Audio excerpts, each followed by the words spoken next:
Saan aabot ang 900,000 mo pag nagpagawaan ng bahay sa ganitong panahon mga sir? So itur ko lang kayo dito sa bagong bahay ng kapatid ni Mrs.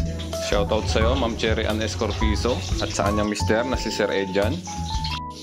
Napakaangas ng main door nila mga sir. Pasadya daw itong Milina na to.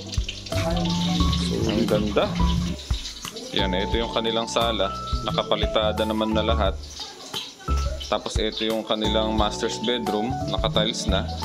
Diyan kami natulog. Tapos may sariling CR din sa master's bedroom.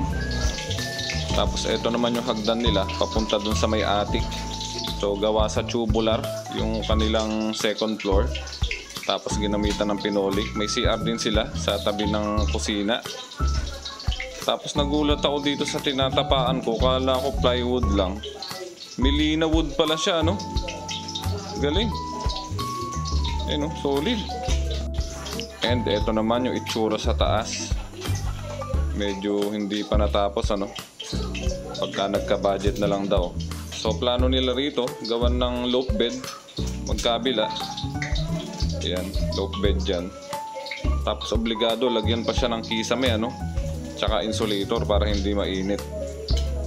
Tapos dito, sa kabila, may pinto siya kasi balak palagyan ng CR dito. Pag nagka-budget na. Tapos paglabas mo naman, open terrace siya. Naka-slab na rin, naka-semento. Ayan. May grills na rin siya.